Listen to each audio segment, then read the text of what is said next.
महाराष्ट्र नवनिर्माण सेनेचा सन्माननीय राजसाहेब ठाकरे यांचा मी माननीय राजसाहेब ठाकरेंना विनंती करतो की त्यांनी आम्हाला मार्गदर्शन करावं. महाराष्ट्र नवनिर्माण सेनेचा सन्माननीय राजसाहेब ठाकरे यांचा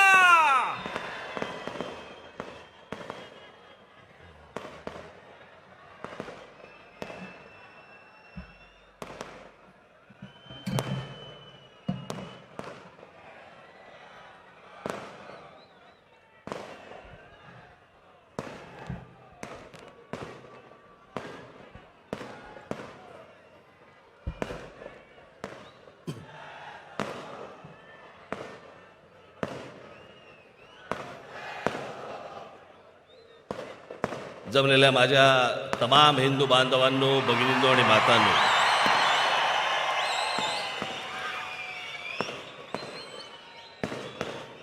माझा आज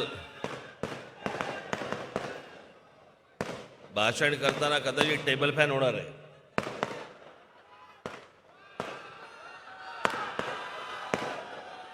काय आलं काय आलं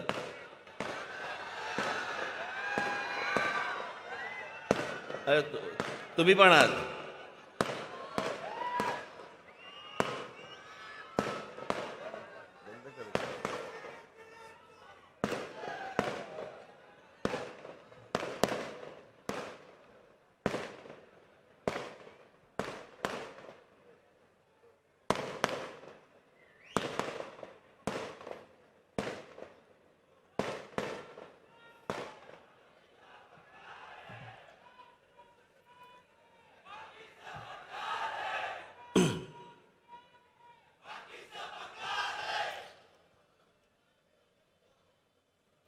आता व्यासपीठाजवळ येत असताना मला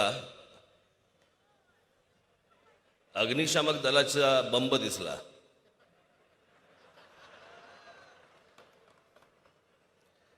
इतकी काय आग नाही लावणार.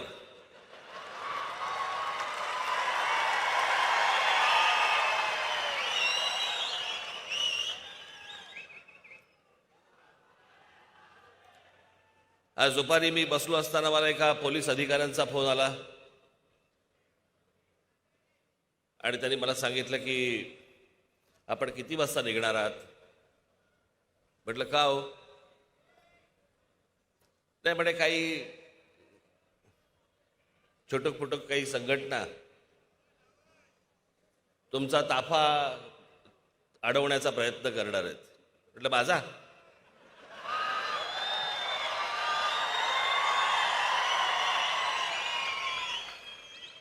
नाही म्हणे काय आम्ही ते सगळे त्यांना डिटेन करू, पकडू वगैरे वगैरे, फक्त तुमचं निघायचं टायमिंग आम्हाला कळलं तर बरं होईल.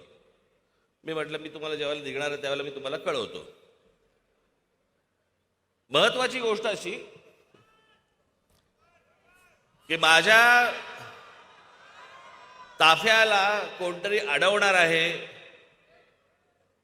हे इंटेलिजन्सला कळलं.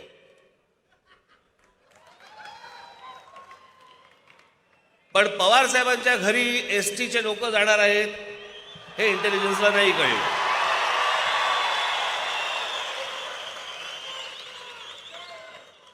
खरं तर त्यांना प्रत्येक गोष्ट माहिती असते. एखादा माणूस शिंकला तर तो करोनाचा शिंकला का साधा शिंकला हेही त्यांना माहिती असतं.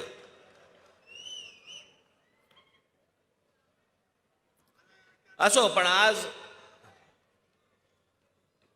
ही जाहीर सभा घेण्याचं प्रमुख कारण काय, सभा का घेतोय मी आज, खरं तर काहीच कारण नाहीये.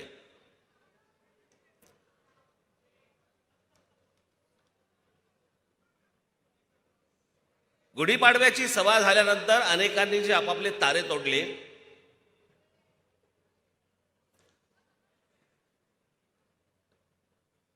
अनेक राजकीय पक्षांच्या पुढाऱ्यांनी जे तारे तोडले, ते तोडल्यानंतर मला असं वाटलं की याचं उत्तर तर दिलं पाहिजे.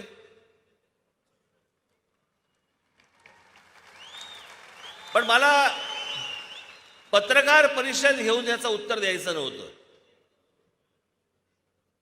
आणि याचं एकमेव कारण असं होतं की पत्रकार परिषद घेतली जर असती मी,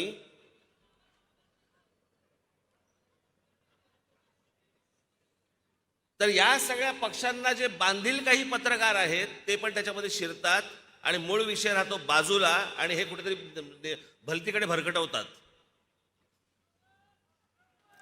आणि मला तो भरकटवून द्यायचा नव्हता, म्हणून मी विचार केला काय करायचं. तर मग मी आमच्या अविनाशला बोलवलं. म्हटलं काय रे, म्हटलं आपण ठाण्याला सभा घेऊया का. म्हटलं मला या सगळ्या गोष्टींची उत्तर द्यायची आहेत. मला या जरूर करू, आपण जोरदार करू. ते दिसतच आहे.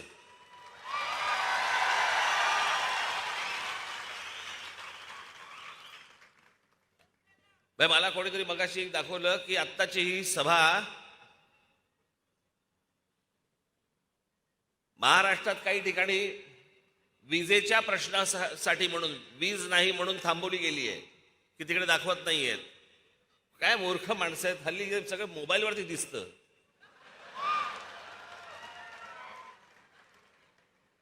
तुमच्या करंटची अपेक्षा कोणाला आहे. पण आता ही सभा, जाहीर सभा आपली मोठे स्क्रीन लावून जम्मू मध्ये पण दाखवली जाते. जम्मू मध्ये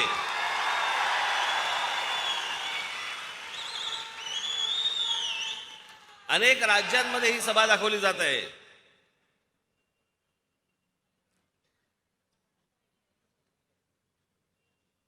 आणि म्हणून मी ही जाहीर सभा आज घेण्याचं इथे ठरवलं की त्या सगळ्या प्रश्नांची उत्तरं म्हटलं आपण आज जाहीर सभेनेच देऊ. कारण हल्ली काय झालंय, त्या दिवशीची सभा झाली,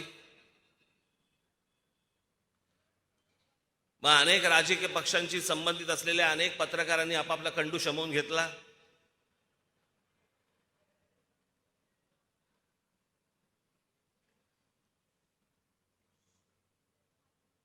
आणि मग वाटेल ते भारतीय जनता पक्षाची स्क्रिप्ट होती. राजकीय पक्षाच्या नेत्यांना सांगणारी हीच सगळी मंडळी. आता सध्या महाराष्ट्रामधल्या अनेक चांगले पत्रकार आहेत, गुणी पत्रकार आहेत, ते ह्या असल्या भामट्या पत्रकारांमुळे एकटे पडलेत. अनेक जण कुठच्या ना कुठच्या तरी राजकीय पक्षाशी संबंधित झालेला आहे. पहिले जातीतनं झाले आणि मग पक्षाकडे गेले. पत्रकारही झालेत आणि काही संपादकही झालेत.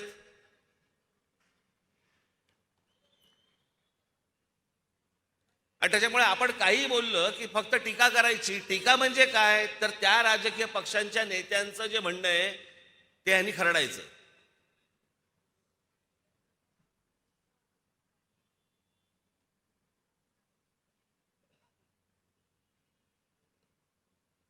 दोन वर्षापूर्वी केलेलं गुढीपाडव्यावरचं भाषण काय झालंय मी तुम्हाला सांगतो. यांचं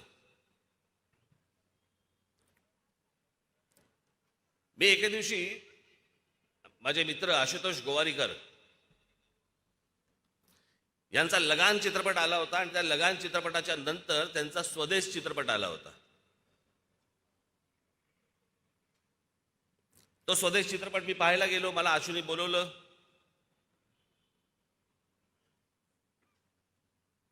मी तो चित्रपट पाहत असताना मला असं वाटलं की मी बाहेर पडलो. चित्रपट पाहिल्यानंतर बाहेर पडल्यावरती मी आशूला विचारलं, म्हटलं अरे आशू काय पिक्चर बनवलाय. म्हटलं असा काय पिक्चर असतो का. म्हटलं हा काय पिक्चर आहे. मी त्याला काही इकडचं तिकडचं त्याला मी चित्रपटाविषयी काही बोललो वगैरे वगैरे. घरी आलो आणि घरी आल्यानंतर मी विचार केला मी खरंच चित्रपट पाहिला का. की माझ्या मागे लगान चित्रपट होता. लगान चित्रपट पाहिल्यानंतर मी ज्या वेळेला स्वदेश पाहायला गेलो त्यावेळेला मी माझा एक चित्रपट घेऊन गेलो होतो. माझ्या डोक्यात एक होतं की बाबा आशुतोष गोवारीकरने लगान बनवलाय, लगान नंतर एक असा चित्रपट असेल.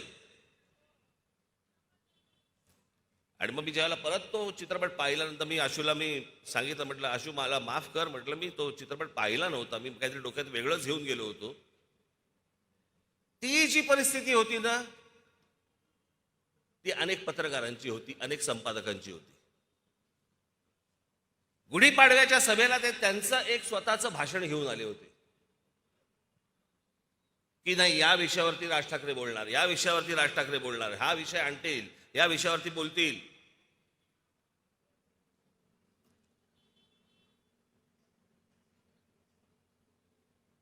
तीन वर्षापूर्वीच्या गुढीपाडव्याच्या सभेला नाही का ते नरेंद्र मोदींवरती बोलले होते,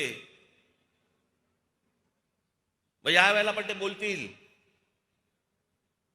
मी नाही बोललो, तेव्हा बोललो होतो, परत तशी वेळ आली तर बोलीन.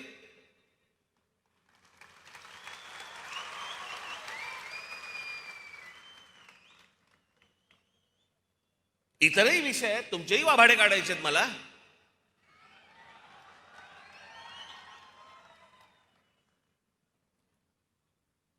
म्हणजे गेल्या निवडणुकीच्या वेळेला ज्या वेळेला बहुमत शिवसेना भारतीय जनता पक्षाकडे आल्यानंतर पण ज्या प्रकारे तुम्ही मतदारांची प्रतारणा केली आणि शिवसेना, राष्ट्रवादी काँग्रेस आणि काँग्रेसचं सरकार बनलं, त्याच्या अगोदरचा एक पहाटेचा शपथविधी झाला, तो फिसकटला आणि मग यांचं सरकार बसलं. आता या दोन्ही गोष्टींवरती मी बोलल्यानंतर ह्याच्यात भारतीय जनता पक्षाची स्क्रिप्ट कुठची आली, ही तर स्क्रिप्ट अख्ख्या महाराष्ट्राला, देशाला माहिती आहे. ते विसरले होते, फक्त आठवण करून दिली मी.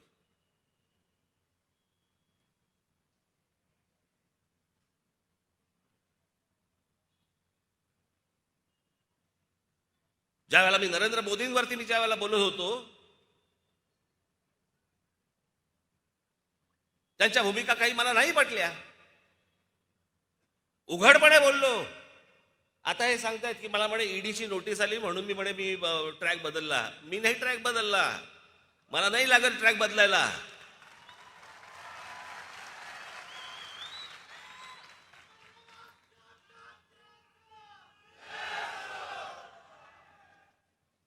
माहिती करून काही घ्यायचीच नाही.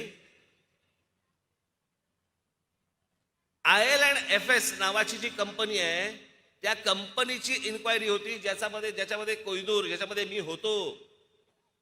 मी एका वर्षाच्या आत त्यातनं बाहेर पडलो. मी म्हणते झंगाट आपल्याला परवडणार नाही.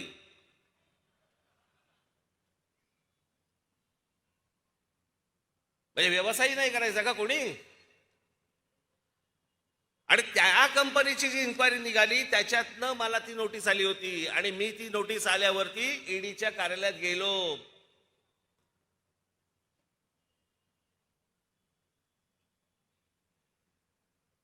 शरद पवार साहेबांना नुसती फक्त चाहूल लागली येते म्हणून. केवढं नाटक केलं त्याच्यावरती.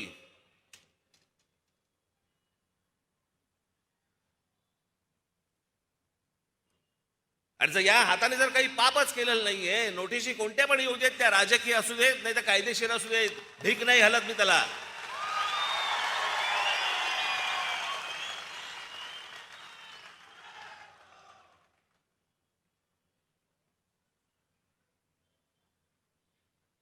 बरं, ज्या वेळेला मी बोललो ती गोष्ट उघडपणे बोललो की मला ह्या भूमिका नाही पटल्या म्हणजे नाही पटल्या. पण त्याच नरेंद्र मोदींच्या सरकारमध्ये ज्या वेळेला एखादी भूमिका त्यांची, ज्या वेळेला त्यांचं धोरण 370 कलम ज्या वेळेला काश्मीरमधलं रद्द केलं, त्याला अभिनंदन करणारा पहिलं ट्विट माझं होतं.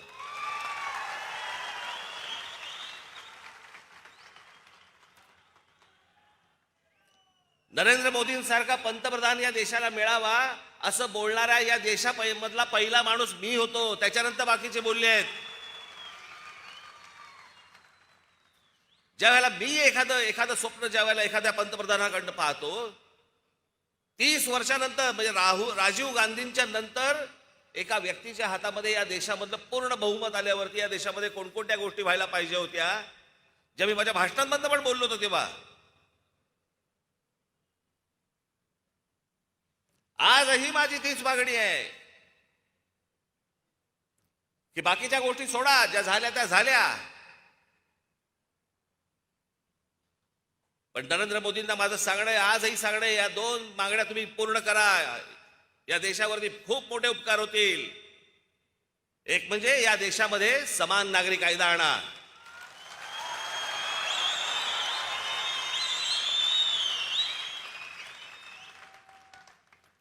आणि दुसरं म्हणजे या देशातल्या लोकसंख्येवरती पहिल्यांदा नियंत्रण आणता येईल असा कायदा आणा.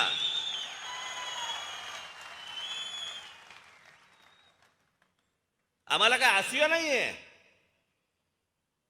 की आमच्याकडे एक तुमच्याकडे 5-5. आम्हाला त्याचा नाही त्रास होत. पण ज्या प्रकारे लोकसंख्या वाढते, ज्या प्रकारे हा देश एके दिवशी फुटेल,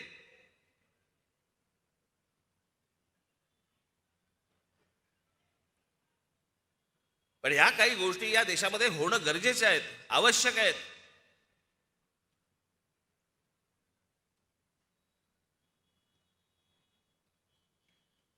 त्याच्यामुळे मला ज्या गोष्टींबद्दल विरोध करायचा होता तो मी केला. उद्या जर एखादी गोष्ट मला जर नाही पटली तर परत करीन,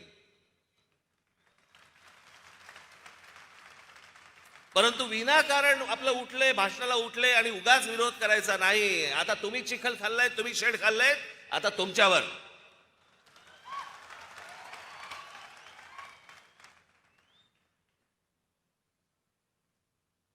माझ्या भाषणानंतर काही प्रतिक्रिया आल्या.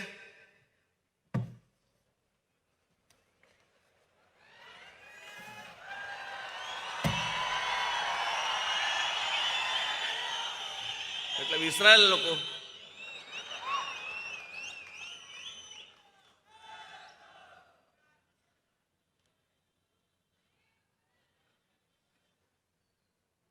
सुप्रिया सुळे बोलतायत,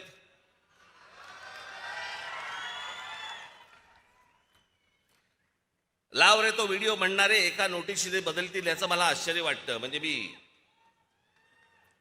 मला आश्चर्य या गोष्टींचं वाटतं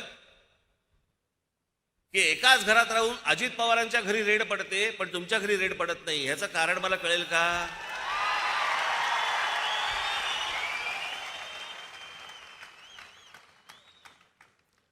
कारण इकडे महाराष्ट्रात कसं आहे, एक एक जण पोहोचवला की पवार साहेब मोदींची भेट घेतात पुढचा माणूस सांगायला.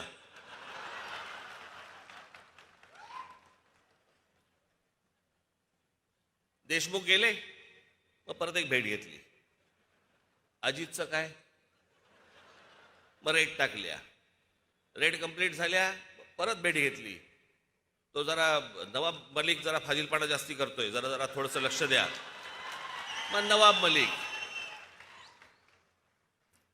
आता नवाब मलिकांचं झालं. परवा दिवशी एक फोटो काढला सगळ्या राज्यसभेतल्या खासदारांचा, नंतर हळूच जाऊन परत आतमध्ये परत भेटले. मग काहीतरी संजय राऊत बद्दल बोलले. असं म्हणे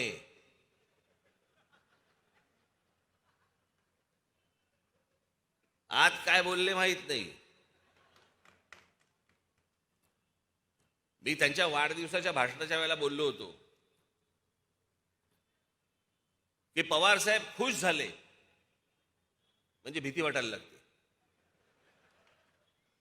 आज पवार साहेब संजय राऊत वरती खुश आहेत.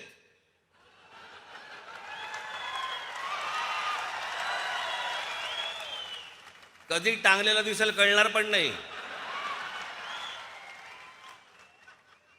याच्यामध्ये अनेक काँग्रेसवाले गेलेले आहेत.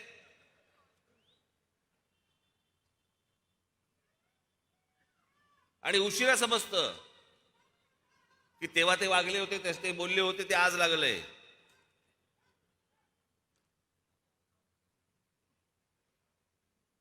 अजित पवारांच्याकडे रेड पडते, अजित पवारांच्या सख्या बहिणींच्या घरी रेड पडते, आणि त्याच्यानंतर देखील पवार साहेब आणि नरेंद्र मोदी यांचे अत्यंत मधुर संबंध राहतात. कसं काय? मी कधी बघितलं नाही पवार साहेबांना भडकलेलं कधी बोलताना. मी ज्या वेळेला उघडपणे बोलत होतो त्यावेळेला ह्यांच्या शेपट्या आतमध्ये होत्या सगळ्यांच्या. हे कोणी बोलले नाही, ते दुसरे एक ते जयंत पाटील.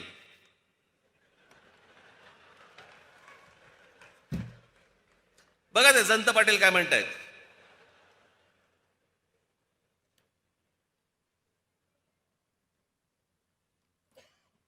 हे कधी म्हणे गेले होते उत्तर प्रदेशामध्ये की ज्यांना आता उत्तर प्रदेशचा कौतुक वाटतं. जयंत पाटील, माझं भाषण नीट ऐका.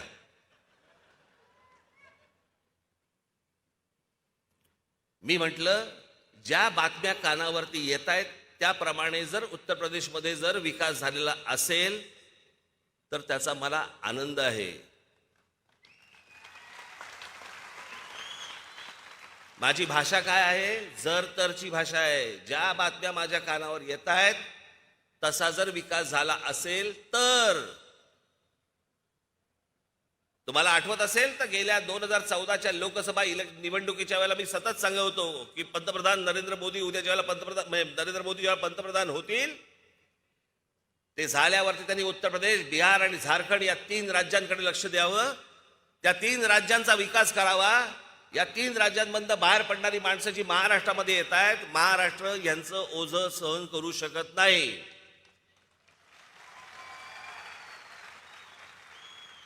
माझी सगळी भाषणं काढून बघा. आणि सुप्रिया सुळेंनी बोलायचं नाही हो.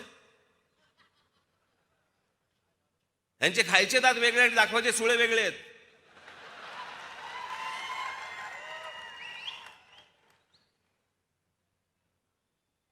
जयंत पाटील, आता जयंत पाटलाला काही सांगा, चकित चंदू.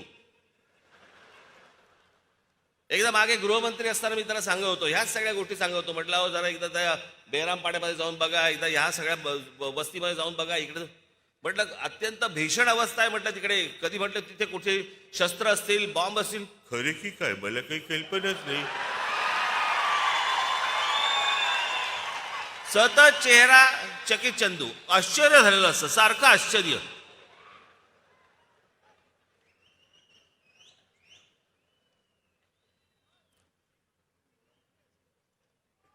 संपलेल्या पक्षाबद्दल मी काय बोलणार? संपलेला पक्ष, अरे येऊन बघा, हा काय संपलेला पक्ष आहे का?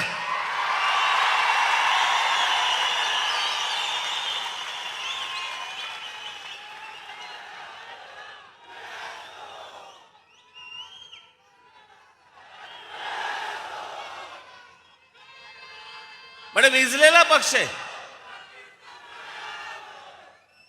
महाराष्ट्र नवनिर्माण सेना म्हणे विजलेला पक्ष आहे. जयंतराव, हा विजलेला पक्ष नाहीये, हा समोरच्यांना विझवत जाणारा पक्ष आहे.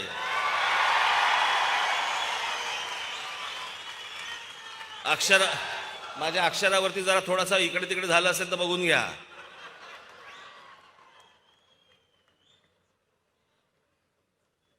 हे काय मला सांगताय? यांचा मतदारसंघाबाहेर कोणी हुंगून विचारत नाही. आणि मला सांगतात की यांचे आमदार काय झालं, आमदार कुठे गेले. राष्ट्रवादी काँग्रेस हा निवडून येणाऱ्या आमदारांचा, उमेदवारांची मोळी आहे. ती निवडून येणाऱ्या जे लोक असतात त्यांना एकत्र करून बांधलेली मोळी आहे. त्याची रस्सी फक्त पवार साहेब आहेत. ही माणसं कुठच्याही दुसऱ्या पक्षामध्ये गेली की निवडून येतील.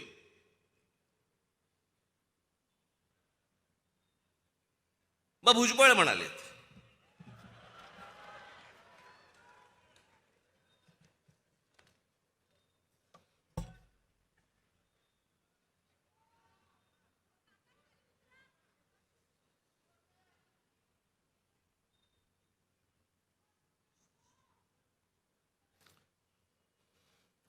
भुजबळ म्हणतायत त्यांनी माझ्यावरती टीका केली, हे खरं आहे.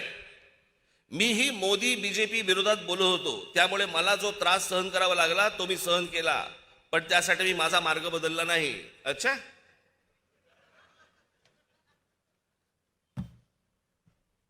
भुजबळ साहेब, तुमचे सीए, तुमचा चार्टर्ड अकाउंटंट आणि तुमच्या बरोबरचा एक माणूस यांनी केलेल्या केसेसमुळे तुम्हाला आज जावं लागलं. भारतीय जनता पक्ष किंवा मोदींवरती टीका केल्यामुळे नाही जावं लागलं. यांच्या संस्थेमधल्या गैरव्यवहारामुळे जावं लागलं आतमध्ये. मोदींवरती टीका केली म्हणून नाही जावं लागलं. 2-2.5 वर्ष जेलमध्ये गेल्यानंतर पहिला शपथविधी यांचा होतो.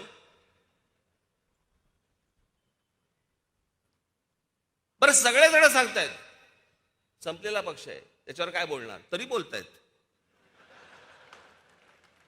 रकानेच्या रकाने भरतायत, रकानेच्या रकाने लिहितायत.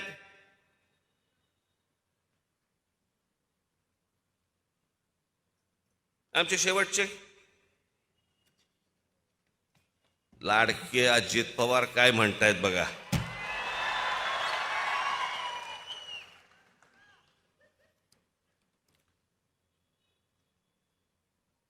त्यांचा एक आवडता शब्द आहे पठ्ठ्या.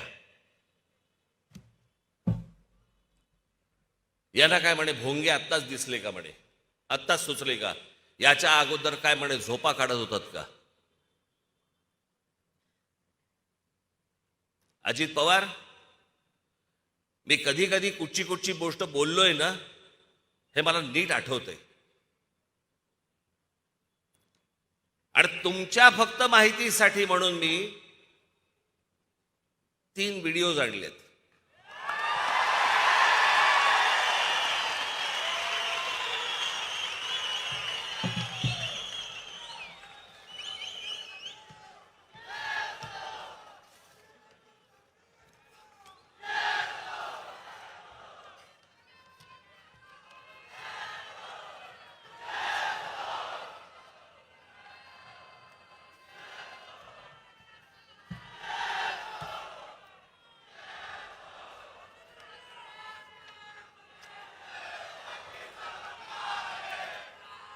मी याच्या अगोदरही बोललो होतो,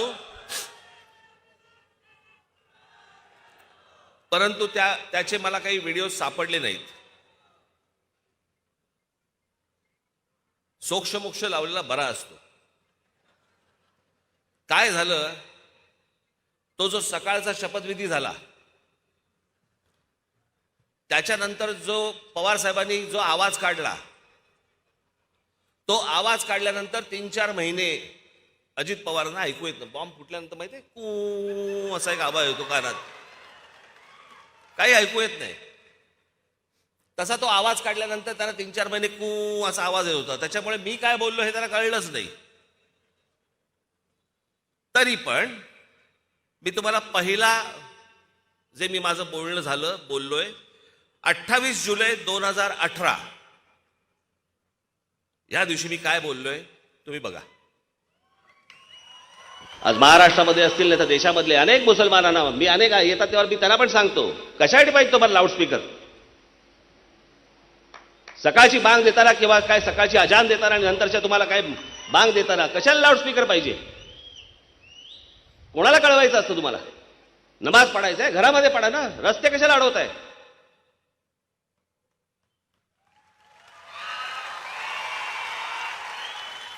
1 ऑगस्ट 2018 फक्त सायलेन्स झोन आम्हाला आणि मग मशिदीवरचे जे लाऊडस्पीकर लागतात, जे त्या दिवशी मी त्या औरंगाबादला गेलो संध्याकाळच्या वेळेला, तर मला असं वाटलं की बांगेची कॉन्सर्ट सुरू आहे. सगळ्या ठिकाणून आपले जोर जोरात चालू आहे ते सगळं. त्यांनी त्यांचं त्यांना काय बांग मारायची, काय त्यांना अजान पडायचंय किंवा काय करायचंय, तुमचं तुम्ही करा ना. लाऊडस्पीकर कशाला लागतोय. आणि हे 12 महिने 24 तास चालू आहे. इथे फक्त गणेशोत्सवासाठी तुम्हाला 10 दिवस मागतायत, मग 10 दिवसामध्ये तुम्हाला सगळ्या परवानगी बिरवानगी लागतात. त्याला अडखळी आणताय तुम्ही.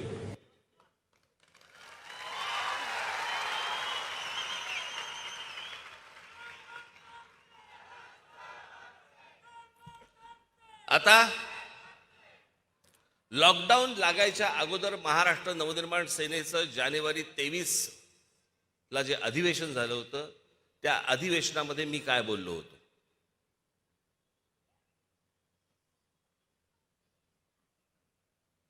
धर्म प्रत्येकाने आपापल्या घरामध्ये ठेवावा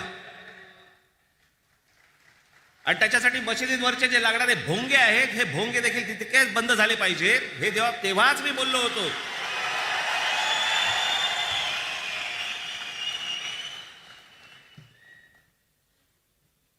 तुमची प्रार्थना, धर्म प्रत्येकाने आपापल्या घरामध्ये ठेवावा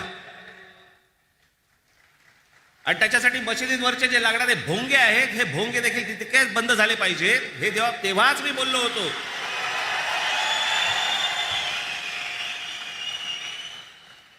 अजित पवारांना ऐकू नाही आलं. तुमची प्रार्थना आहे बंद कर आता. मी ह्याच्या आधीही बोललो, ऐकू नाही आलं. लॉकडाऊनच्या काळामध्ये कान साफ झाला असणार. गुढीपाडव्याचा भोंगा ऐकू आला.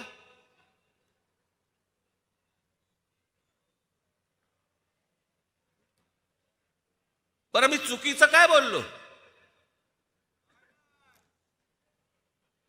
या मशिदींवरच्या भोंग्यांचा अख्ख्या देशाला त्रास होतोय. ह्याच्यामध्ये धार्मिक विषय कुठे आहे?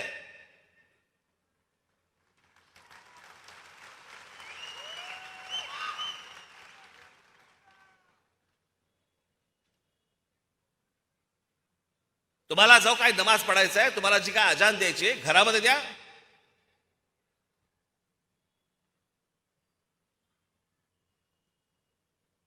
शहरांचे रस्ते कशाला अडवताय? शहरांचे फुटपाथ कशाला अडवताय?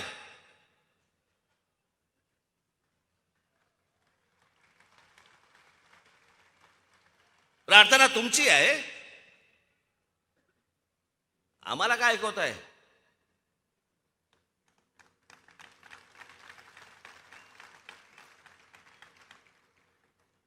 आणि जर सांगून जर समजा तुम्हाला समजत नसेल की हे भोंगे खाली उतरवा, तुम्ही आम्हाला विनाकारण त्रास देऊ नका, हे जर नीट सांगून समजत नसेल तर तुमच्या मशिदीच्या बाहेर आम्ही हनुमान चालीसा लावणार म्हणजे लावणार.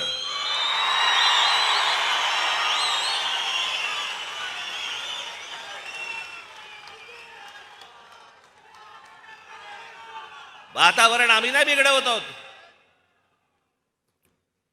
आम्ही वातावरण नाही बिघडवत आहोत. हा धार्मिक विषय मुळात नाहीच आहे, हा सामाजिक विषय आहे. वयस्कर लोकांना, विद्यार्थ्यांना, महिलांना, सर्वांना या गोष्टींचा सकाळी त्रास होतो. 5-5 वेळा तुम्ही दिवसभराबंद तिकडे नमाज पडता, बांग देता.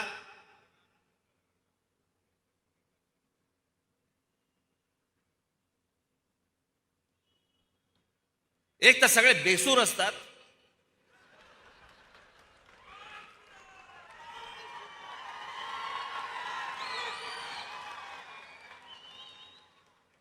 काय म्हणून आम्ही ऐकायचं? रस्त्यावरती घाण झाली तर आपण रस्ता साफ करतो, फुटपाथवरती घाण झाली तर आपण फुटपाथ साफ करतो.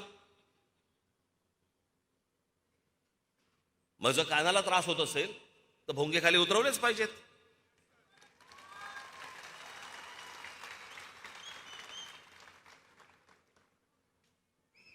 आणि राज्य सरकारला माझं सांगणं आहे, याच्यामधून आम्ही मागे हटणार नाही. तुम्हाला काय करायचं असेल ते करा.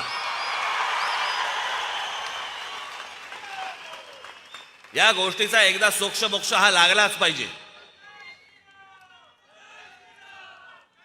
ज्या देशांमध्ये तुम्हाला तिथे बंदी आहे, अनेक परदेशामधल्या देशांमध्ये बंदी आहे, निमूटपणे ऐकता ना तिकडे.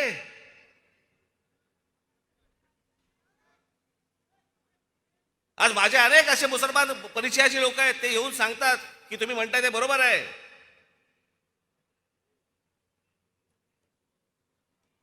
असा कोणता धर्म आहे जो दुसऱ्या धर्मीयांना त्रास देतो? आज तुमचा रमजान चालू आहे, आम्ही समजू शकतो.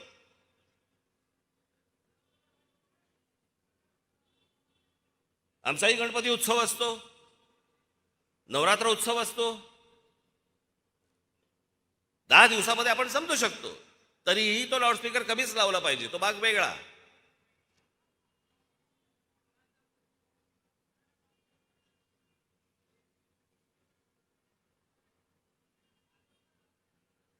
काही सणवार असेल तर आपण समजू शकतो.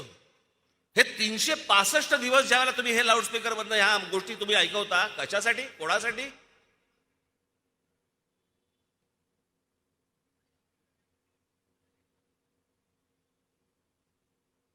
3 तारखेला ईद आहे.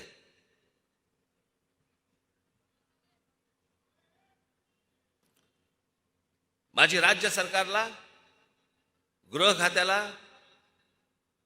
माझी विनंती आहे की कुठचीही तेढ, कुठचीही दंगल, कुठच्याही गोष्टी आम्हाला निर्माण करायच्या नाहीत. आम्हाला त्याची इच्छा देखील नाही. महाराष्ट्राचं स्वास्थ्य आम्हाला बिघडवायचं नाही.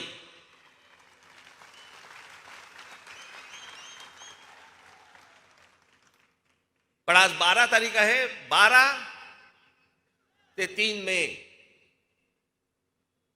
महाराष्ट्रातल्या सगळ्या मशिदींवरच्या मौलवींशी तुम्ही त्यांना बोलवून घ्या, त्यांना सांगा सर्व मशिदींवरचे लाऊडस्पीकर हे उतरले गेले पाहिजेत, खाली आले पाहिजेत. 3 तारखेनंतर तुम्हाला कोणताही त्रास आमच्याकडनं होणार नाही.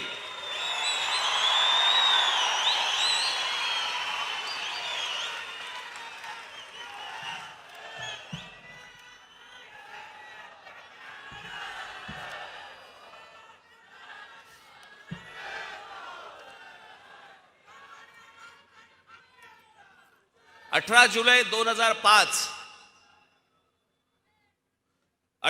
2005 चा सर्वोच्च न्यायालयाचा निकाल आहे किंवा त्यांची टिप्पणी आहे.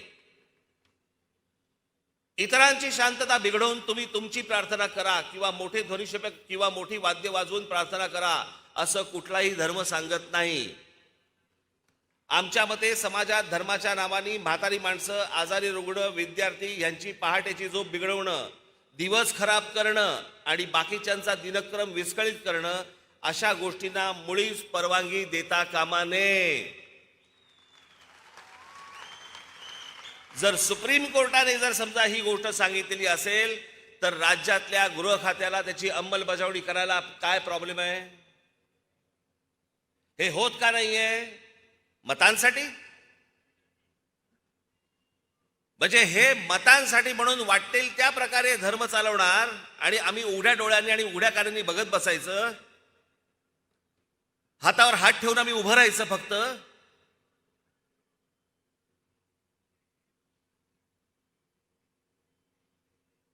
आणि हा देशभर त्रास आहे. जे आज माझं भाषण ऐकत असतील त्या सर्व तमाम हिंदूंना माझं सांगणं आहे, 3 तारखेपर्यंत जर ऐकले नाहीत तर देशामध्ये जिथे जिथे मशिदी असतील, जिकडे बांग सुरू असेल तिकडे हनुमान चालीसा हे लागलंच पाहिजे, अख्ख्या देशभर लागलं पाहिजे.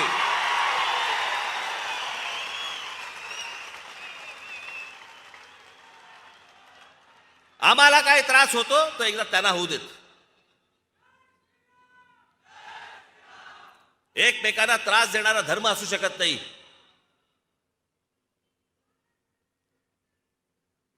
आणि ह्याच्यावरती ह्यांची बाजू घेणारे हे इकडचे ते आवाड,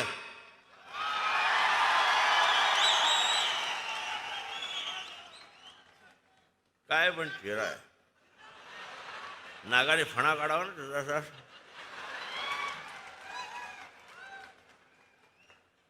आता उद्या काहीतरी बोलेलच, डसू शकतो, बिसू शकतो वगैरे वगैरे. ये शेपटा धरतो, गरगर फिरवतो आणि फेकून देतो.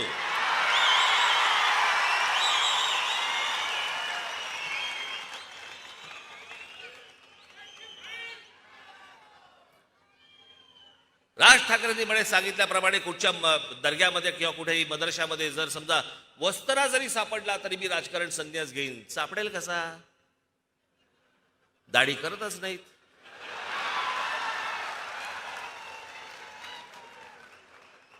वस्त्रा कसा सापडेल?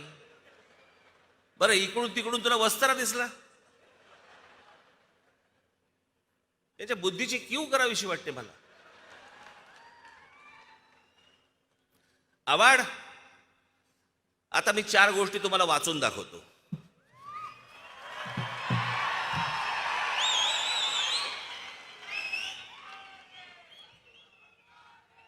24 ऑगस्ट 2001, नीट ऐका आम्ही काय बोलतोय ते. 24 ऑगस्ट 2001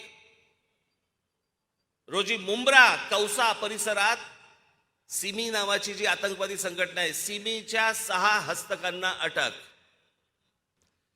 20 डिसेंबर 2001 रोजी संसदेवरील हल्ल्याप्रकरणी कुख्यात अबू हजमा याला मुंब्र्यातून अटक. 16 मार्च 2002 रोजी मुंब्र्यातून कुख्यात हजबुल मुजाहिद्दीन संघटनेच्या 4 अतिरेक्यांना अटक.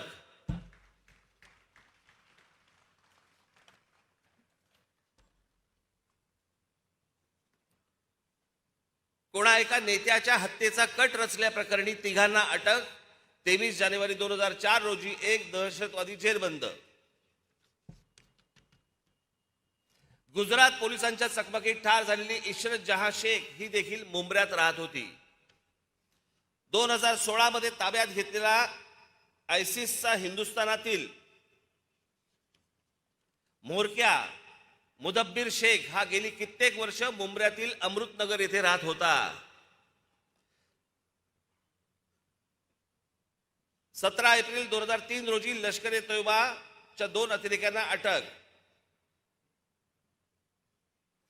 16 मे 2003 रोजी मुंब्रा येथूनच मुलुंड बॉम्बस्फोट प्रकरणी मोहम्मद नैमुद्दीन या व्यावसायिकाला अटक.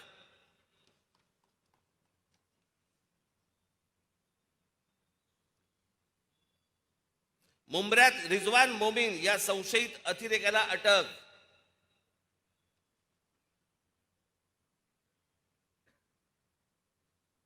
सव्वीस जानेवारी 2019 मध्ये मुंब्रा येथील तलाह उर्फ अबू बकार हनीफ पोत्रिक याला दहशतवाद विरोधी पथकाने अटक केली.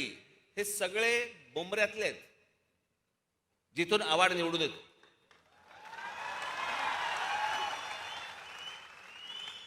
आता तुम्ही म्हणाल की वस्तारा नाही सापडला, आता कसा संन्यास घेणार? मी कुठे बोललो होतो अतिरेकी सापडत नाहीत म्हणून? या अशा अनेक असंख्य घटना या देशामधल्या अनेक मदरसांमध्ये चाललेल्या आहेत. याच्यामध्ये पाकिस्तानी सगळे हस्तक आहेत, याच्यामध्ये अतिरेकी आहेत, याच्यामध्ये शस्त्र सापडत आहेत. आणि खरंच सांगतो, याच्यामध्ये या देशामधला प्रामाणिक जो खरंच या देशावरती प्रेम करणारा जो मुसलमान आहे ना, तो ह्याच्यामधनं भरडला जातोय.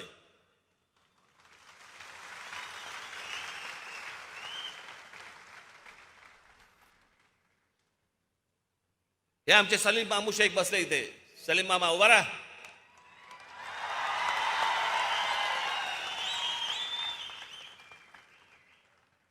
सलीम मामा शेख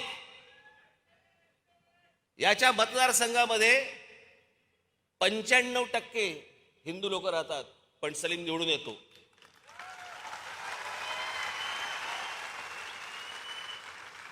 याचं कारण हे मराठी मुसलमान, या देशावरती प्रेम करणारे मुसलमान, या देशाशी प्रामाणिक असलेले मुसलमान असंख्य आहेत, पण हे या लोकांमुळे भरडले जात आहेत. हा जो देशामध्ये धर्माचा अतिरेक करणारी जी लोक आहेत ना, हे त्यांच्यामुळे भरडले जात आहेत.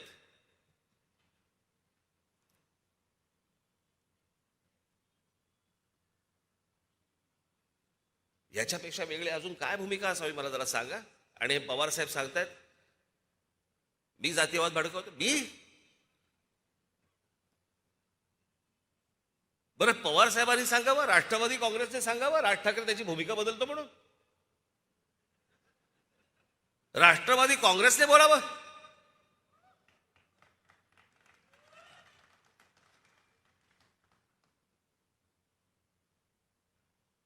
हेच शरद पवार ज्या वेळेला सोनिया गांधी विदेशी पंतप्रधान परदेशी पंतप्रधान या देशाला चालणार नाही हे बोलणारी पहिली व्यक्ती सन्माननीय माननीय बाळासाहेब ठाकरे होती, की ज्यांनी सांगितलं परदेशी व्यक्ती चालणार नाही म्हणून या देशात.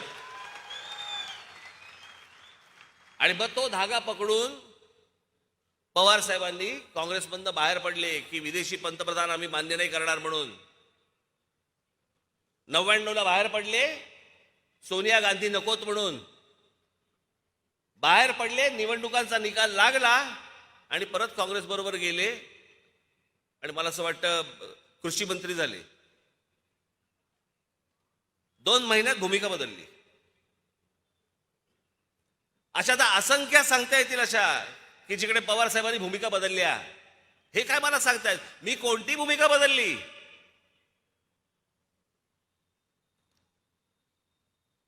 हिंदुत्वाची भूमिका मी आज नाही आणली आहे. आठवून बघा, या देशामध्ये पाकिस्तानी कलावंतांना ढोंगणावरती लात मारून हाकलून देणारी संघटना कोणती होती, पक्ष कोणता होता?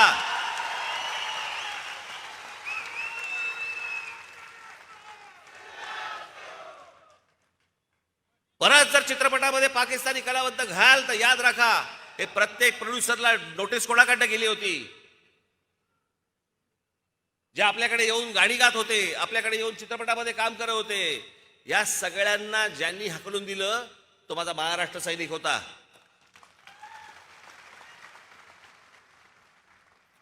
आझाद मैदानवरती ज्या वेळेला त्या कुठची संघटना ती रजा अकादमीने ज्यावेळेला मोर्चा काढला, आमच्या पोलीस भगिनींना मारलं, त्या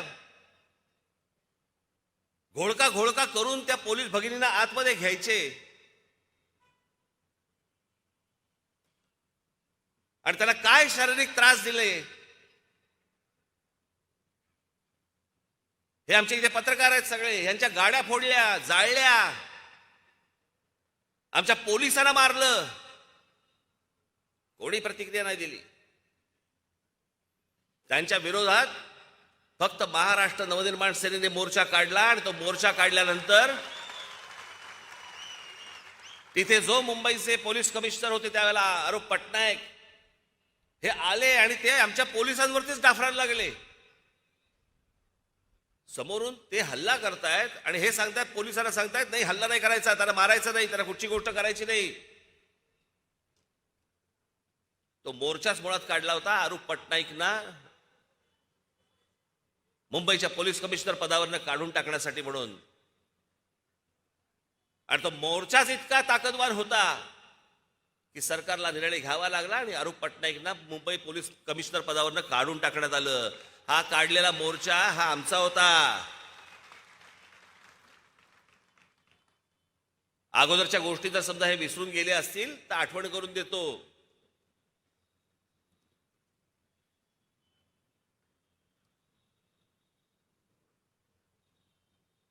एकदम सगळे त्या गुढीपाडव्याच्या सभेनंतर एकदम सरफटले सगळे. काय उत्तर देऊ, काय करायचं, काय नाही करायचं. मग ते आपलं एकच पालुपत लावलं, ईडीची नोटीस आली, ईडीची नोटीस आली.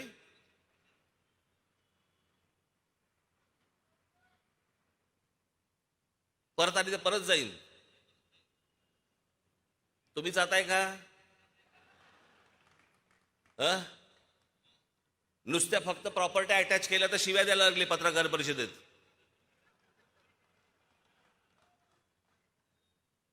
काय पण भाषा पत्रकार परिषदेमधली. पत्रकार परिषदेमध्ये येऊन एका वर्तमानपत्राचा संपादक येतो आणि तो काय म्हणतो, भडवा, चुतिया. कशामुळे झालंय सगळं? कारण आलं इथं अंगाशी.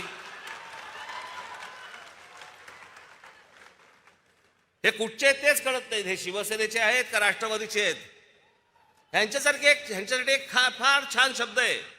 आमच्या आजोबांनी फार छान शब्द काढला होता असल्या वृत्तीच्या लोकांसाठी. हे सगळे लवंडे.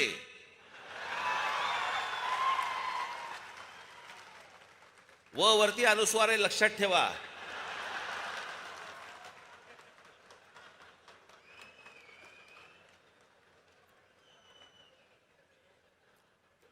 म्हणजे काय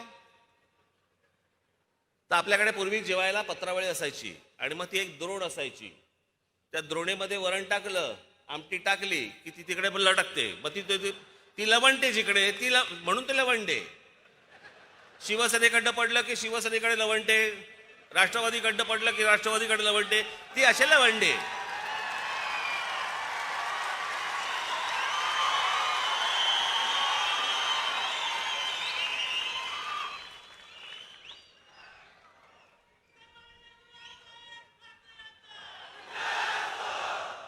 केवढं झोंबलं त्यांना ते. मी जे पवार साहेबांबद्दल जे बोललो की जातीयवाद जो आला महाराष्ट्रामध्ये, जात होतीच. असंख्य वर्ष, अनेक हजारो वर्ष जात आहे या देशामध्ये, या महाराष्ट्रामध्ये. प्रत्येक जातीला, प्रत्येक जातीतल्या माणसाला आपापल्या जातीबद्दल अभिमान होता. 99ला ज्या वेळेला राष्ट्रवादी काँग्रेसचा जन्म झाला, तो जन्म झाल्यानंतर दुसऱ्या जातीबद्दल द्वेष निर्माण करायला लावला. आमच्या मुलांची माथी भडकवली गेली. इतिहास चुकीचा सांगितला गेला म्हणे. पवार साहेब सांगतायत म्हणे इतिहास चुकीचा सांगितला गेला. मला सांगा ते काय त्या कुठच्या संघटना काढल्यात ना राष्ट्रवादीने, संभाजी बी ग्रेड, सी ग्रेड वगैरे अशा अनेक संघटना तरी काढल्यात. या 99 नंतरच कशा का आल्या? योगायोग? योगायोग नाही, यांनीच काढल्या.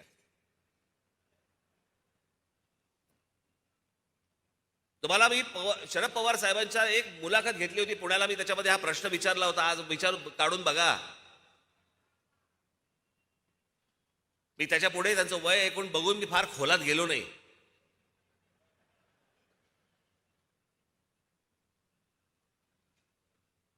पण शरद पवार साहेब ज्या ज्या वेळेला भाषण करतात राष्ट्रवादी काँग्रेसचा जन्म झाल्यापासून, त्यावेळेला ते काय म्हणतात, हा महाराष्ट्र कोणाचा? शाहू फुले आंबेडकरांचा. मान्यच आहे. पण त्या अगोदर हा महाराष्ट्र सर्वप्रथम जर कोणाचा असेल तर तो आमच्या छत्रपती शिवरायांचा महाराष्ट्र आहे.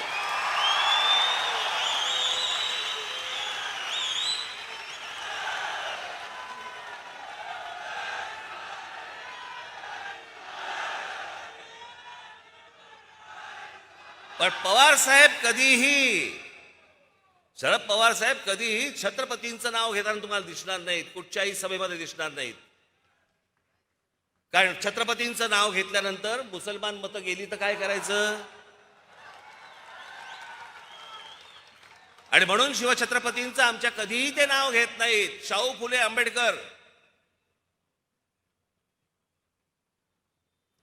आणि मग छत्रपतींवरचं राजकारण करायचं असेल, त्याच्यामध्ये जर जातीचं राजकारण करायचं असेल, माझ्या महाराष्ट्रामधल्या मराठा बांधवांची, भगिनींची जर माथी भडकवायची असतील, मग दुसरे कोणीतरी पुस्तकं लिहिलीत, मग ती ब्राह्मणांनी पुस्तकं लिहिलीत, मग अजून कोणीतरी काहीतरी लिहिलंय. त्यांचं एक भाषण बघत होतो म्हणे, अफजल खान म्हणे इथे आला होता, त्यावेळेला महाराजांनी त्याचा कोथळा बाहेर काढला, पण त्याच्यामध्ये काही हिंदू मुसलमान असं काही नव्हतं. मग पवार साहेब तो कशासाठी आला होता? तो काय केसरी टूर्स आणि काय ते वीणा वर्ल्डचं तिकीट घेऊन आला होता काय महाराष्ट्र दर्शन करायचं म्हणून? छत्रपतींची आमच्या ओळख काय? छत्रपतींनी ज्या वेळेला या स्वराज्याची शपथ घेतली त्यावेळेला हातामध्ये ध्वज कोणता घेतला? भगवा घेतला, आमच्या भागवत धर्माचा घेतला, आमच्या महाराष्ट्राचा घेतला, आमच्या संतांचा घेतला, आमच्या मंदिरांवरचा घेतला.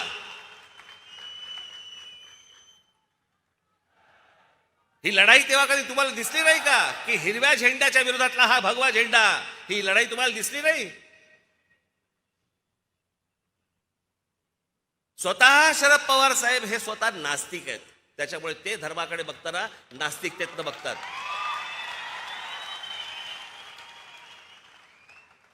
एखादा मिळाला तर दुर्मिळ फोटो तुम्हाला मिळेल, एखादा पवार साहेबांचा मंदिरात हात जोडतानाचा, पण तोही मिळणार नाही.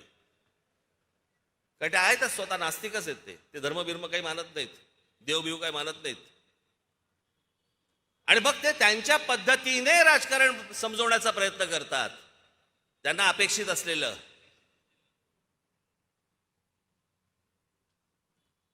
आणि मग त्याच्यामध्ये काय, बाबासाहेब पुरंदरे सॉफ्ट टार्गेट आहे. मी सांगितलं तुम्हाला, बाबासाहेब पुरंदरेंनी चुकीचा इतिहास सांगितला. कोणत्या पानावरती कोणत्या ओळीत सांगितला ते तर सांगा ना.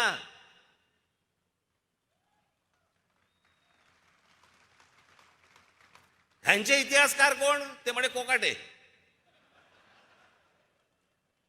कोण कोकाटे? बरं, महाराजांवरती आजपर्यंत रणजित देसाईंनी लिहून ठेवलं, संभाजी राजांवरती आमच्या शिवाजी सावंतांनी लिहून ठेवलं, बाबासाहेबांनी लिहिलं, आमच्या मेहेंदळींनी लिहिलं, अनेक लोकांनी लिहिलंय.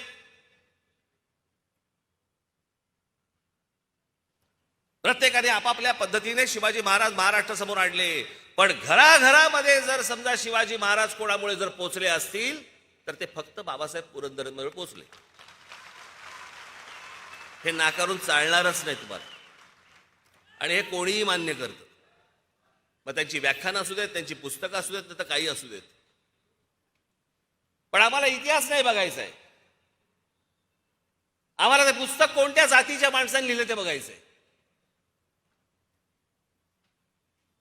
आम्ही आमच्या शिवछत्रपतींचा इतिहास सांगणार नाही आहोत. आम्ही आमच्या मराठेशाहीचा इतिहास सांगणार नाही आहोत. आम्ही मराठेशाहीचा इतिहास सांगताना आम्ही त्याच्यामध्ये फोड करणार. फोड काय करणार की बघा पेशव्यांनी चालवलेलं, पेशव्यांनी केलेली गोष्ट. काय पवार साहेब काय चाललंय? तुमच्यासारख्या बुजुर्ग माणसाने या महाराष्ट्र राज्यामधला जातीपातीचा हा भेद गाडला पाहिजे, गाडून टाकला पाहिजे. तुम्ही याच्यासाठी प्रयत्न केले पाहिजेत. पण तुमच्या स्वतःच्या राजकीय स्वार्थासाठी म्हणून या सगळ्या गोष्टी करताय तुम्ही. या शरद पवार साहेबांकडे अनेक गुण आहेत, खरंच घेण्यासारखे आहेत. पण ह्याचं काय करायचं? मी त्यांच्या वाढदिवसाच्या वेळेला जेव्हा भाषण केलं होतं त्या भाषणाची माझी पहिली लाईन, तुम्ही पहिली ओळ आज काढून बघा.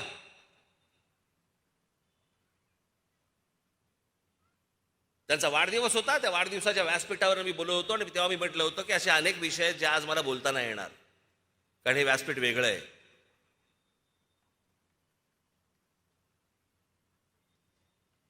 पण हा जातीपातीचा जो चिखल महाराष्ट्रामध्ये होतोय, घडतोय, याला यांचं काय राजकारण करायचं करू देत. माझी महाराष्ट्रातल्या माझी सर्व बांधवांना, भगिनींना माझी विनंती आहे, यातनं बाहेर या. यातनं आपल्या हाताला काही लागणार नाहीये. ही सर्व मंडळी फक्त केवळ तुमचा वापर करून घेतील. कुठे गेलं ते मराठा आरक्षण? लाखाचे मोर्चे निघाले, उन्हा तानामधनं माझे बांधव भगिनी सगळ्या ठिकाणी मोर्चे घेऊन फिरले. काय झालं त्याचं आठवत असेल तुम्हाला? तेव्हा एकटा राज ठाकरे तुम्हाला सांगत होता हे होणार नाही, ह्याला करायचंच नाहीये, ह्याला निवडणुकीसाठी फक्त तुम्हाला उचकवायचं होतं, ह्याला फक्त तुम्हाला उचकवायचं होतं. त्या उचकवण्यामधनं फक्त मतपत्रात पाडून घ्यायची होती. आता नवीन काढलं, आता ओबीसी समाजाबद्दल काढलं, मग ते प्रकरण आता कोर्टात मध्ये गेलं, मग त्याच्यावरती निवडणुका पुढे ढकलल्या. निवडणुका पुढे ढकलल्या म्हणजे सगळ्या महानगरपालिकांवरती प्रशासक नेमला गेला, म्हणजे राज्य सरकार पण यांच्या हातामध्ये, महानगरपालिकेचा प्रशासक पण यांच्या हातामध्ये, दोन्ही बाजूनी खा.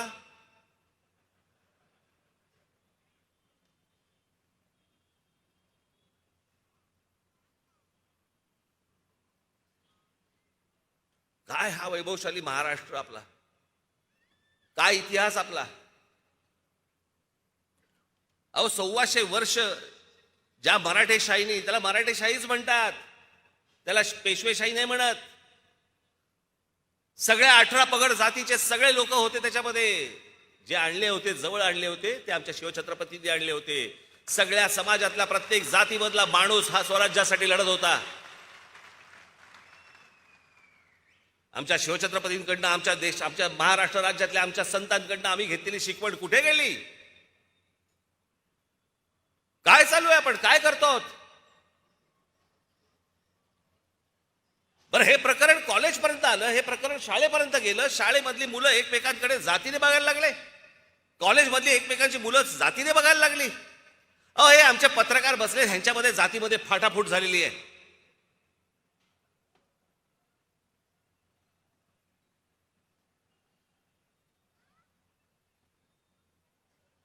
महाराष्ट्राला कोणी हरवू शकलं नव्हतं. महाराष्ट्राला हरवतंय कोण? आमची जात.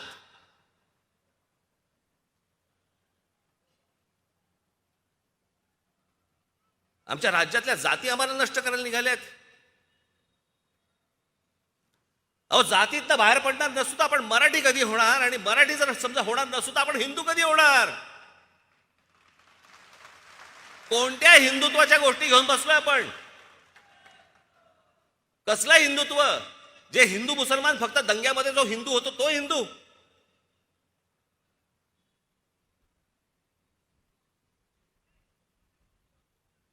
या सगळ्यांपासून माझी महाराष्ट्राच्या सगळ्यांना माझी हात जोडून विनंती आहे, ह्या सगळ्या भामट्यांपासून दूर राहा. हे महाराष्ट्र त्यांच्या स्वार्थासाठी खड्ड्यात घालतील. स्वतःला हव्या असलेल्या पैशांसाठी हे महाराष्ट्राला खड्ड्यात घालतील. कोणाला कशाची चिंता नाहीये. त्या एसटी कर्मचाऱ्यांकडे बघा, 4 महिने 5 महिने अनेक महिने झाले त्यांचे संपत मिटत नाहीये. मी स्वतः पवार साहेबांकडे माणसं घेऊन गेलो होतो. लगेच ह्याच्यावरती आपण तोडगा काढू. अजून तोडगा निघालेला नाहीये. तोडगे निघत नाहीत. गेल्या वर्षीपासून संप सुरू आहे. त्याची दिवाळी खराब गेली, सगळं खराब गेलंय. एकदा काय ते निश्चित त्यांना सांगा तरी, काय होणार आहे त्यांच्या भविष्यामध्ये, आयुष्यामध्ये. कशाचा कशाला पत्ता नाही आणि आम्हाला कशामध्ये गोंधळून टाकतायत. ह्याचे रोजचे चालले आहेत, ह्याला जेलमध्ये टाक, त्याला जेलमध्ये टाक, हा इथून बडबड करतोय, तो तिकडून बडबड करतोय आणि आमच्या टेलिव्हिजन चॅनलवरती दुसऱ्या बातम्या नाहीत. आम्ही सगळं विसरून गेलोय. आज महाराष्ट्रामध्ये मोठ्या प्रमाणावरती लोड शेडिंग सुरू झालेलं आहे. आमच्याकडे काय नाही, छोटक फोटक बातम्या येतील, संपला विषय. उद्या परत हे भांडायला मोकळे, परत हे काहीतरी बोलतील, परत हा काहीतरी बोलणार. टेलिव्हिजन चॅनल्सना देखील माझी हात जोडून विनंती आहे, बाबांनो हे बैल बंद करून टाका त्यांना. तुम्ही एक निर्णय घ्या की नाही हे आम्ही दाखवणार नाही, जे महाराष्ट्राचं हिताचं आहे ते एवढंच आम्ही दाखवू.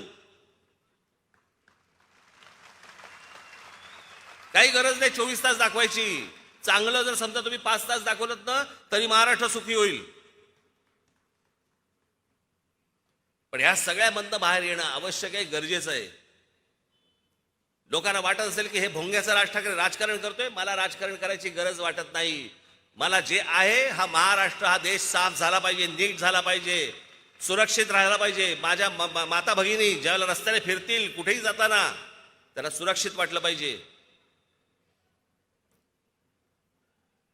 आमच्या महाराष्ट्रामधली, देशामधली जी वयस्कर लोक आहेत, लहान मुलं आहेत, अभ्यास करणारे आहेत, त्यांना या भोंग्यांचा त्रास होता कामा नये.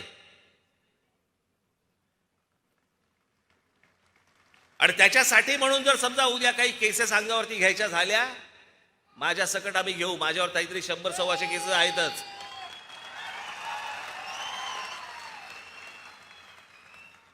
मी मागे म्हटलं होतं ना, अस्वलाच्या अंगावर अजून एक केस आला तर काय फरक पडतो.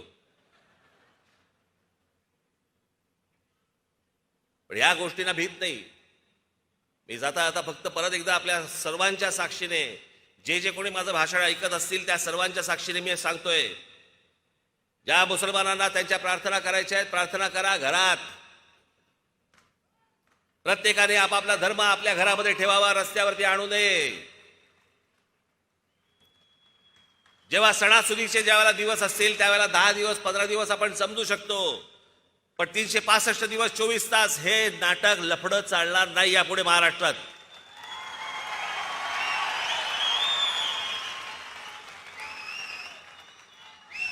आणि एक गोष्ट सांगतो, आता हनुमान चालीसा सांगितलंय. अजून मी माझ्या पुढच्या भातावातला मी अजून बाण काढलेला नाहीये. तो काढायला मला लावू नका.